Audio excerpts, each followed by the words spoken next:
سیاست کے بجائے ذمہ داری کا مظاہرہ کرنا ہوگا۔ وزیر اعظم شہباز شریف نے ججز کو ملنے والے دھمکی آمیز خطوط کی تحقیقات کرانے کا اعلان کر دیا۔ وفاقی کابینہ کے اجلاس سے خطاب کرتے ہوئے وزیر اعظم شہباز شریف نے کہا کہ ججز کو دھمکی آمیز خط کے معاملے پر ہم نے اپنی ذمہ داری ادا کر دی ہے، بال اب سپریم کورٹ کے پاس ہے۔ وزیر اعظم نے کہا کہ چیف جسٹس پاکستان سے میٹنگ کے بعد ججز کے خط پر انکوائری کمیشن بنایا، تصدق جیلانی کی مشاورت اور اجازت سے انکوائری کمیشن نوٹیفائی کیا گیا۔ کمیشن کے حوالے سے ہم نے اپنی ذمہ داری پوری کر لی ہے۔ سپریم کورٹ اور اسلام آباد ہائی کورٹ کے ججز کو مشکوک خطوط کے معاملے کی تحقیقات میں اہم انکشاف۔ تحقیقات میں یہ بات سامنے آئی ہے کہ پوسٹ باکسز کے اطراف لگے بیشتر سی سی ٹی وی کیمرے خراب ہیں۔ ذرائع کا بتانا ہے کہ sub divisional post office satellite town Rawalpindi کی حدود میں واقع پوسٹ باکسز کا معائنہ جاری ہے اور پوسٹ باکسز کے اطراف موجود بیشتر سی سی ٹی وی کیمرے خراب ہیں۔ اسلام آباد پولیس نے متبادل ذرائع سے معاملے کی تحقیقات کا دائرہ بڑھا دیا۔ پوسٹ باکسز والے علاقے میں واقع دکانوں اور دفاتر میں کام کرنے والوں سے بھی تحقیقات کی جائیں گی۔ Satellite town Rawalpindi post office کا تمام عملہ بھی شامل تفتیش۔ امریکی سفارت خانے کا عملہ اڈیالہ جیل پہنچ گیا۔ امریکی سفارت خانے کے 3 رکنی وفد نے نور مقدم کیس کے مجرم ظاہر جعفر سے ڈپٹی سپرنٹنڈنٹ روم میں ملاقات کی۔ وفد میں مائیکل مرفی، اسامہ حنیف اور نوید غازی شامل تھے۔ وفد کو مجرم اور امریکی شہری ظاہر جعفر تک کونسلر رسائی دی گئی۔ جیل ذرائع کا بتانا ہے کہ 30 منٹ ملاقات کے بعد امریکی سفارت خانے کا وفد اڈیالہ جیل سے واپس روانہ ہو گیا۔ پاکستان تحریک انصاف نے عید کے بعد انتخابات میں مبینہ دھاندلی کے خلاف احتجاج کا اعلان کر دیا۔ راولپنڈی میں میڈیا سے گفتگو کرتے ہوئے رہنما پی ٹی آئی اسد کیسر نے کہا کہ ہم عید کے بعد بھرپور طریقے سے تحریک چلائیں گے۔ ہم اگلے اجلاس میں جلسوں کا شیڈول جاری کریں گے۔ عمران خان نے اپنے نظریے کے لیے جدوجہد جاری رکھنے کا پیغام دیا ہے، جبکہ عمر ایوب نے دعویٰ کیا کہ بشریٰ بی بی کے کھانے میں زہر ملایا گیا تھا۔ ہمارا مطالبہ ہے کہ بشریٰ بی بی کا چیک اپ شوکت خانم کینسر اسپتال کے ڈاکٹرز کی موجودگی میں ہو۔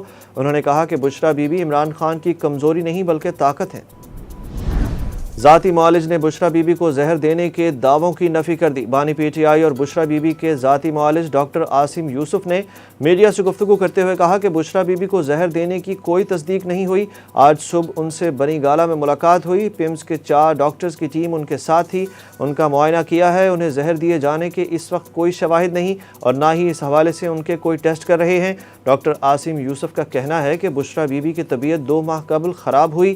بشریٰ بی بی خود بھی کہہ رہی ہیں کہ ان کی طبیعت اب ٹھیک ہے، ان کا وزن کم ہوا ہے، اس لیے اس عمر میں ان کا ٹیسٹ کر لیا جائے تو بہتر ہوگا۔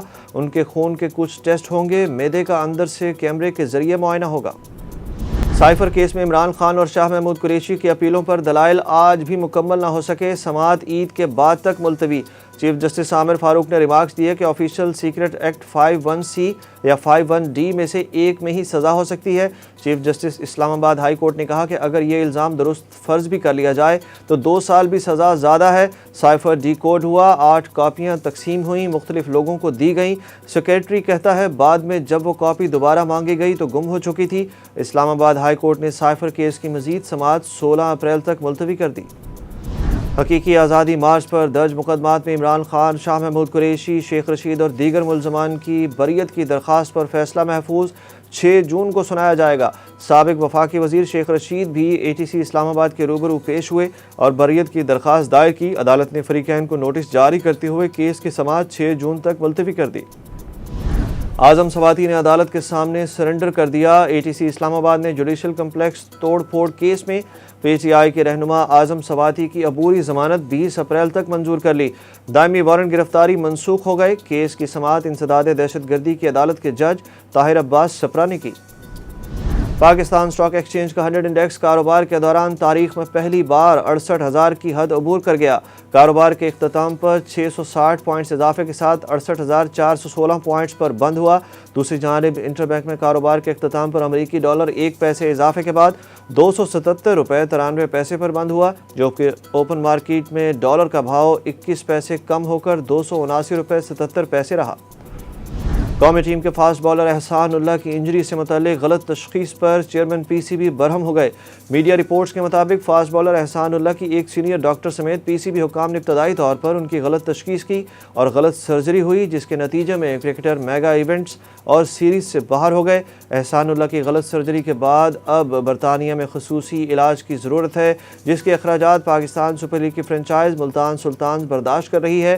Chairman P C B Mohsin Naqvi کی جانب سے ذمہ دار ڈاکٹروں کے خلاف کارروائی کا امکان ہے۔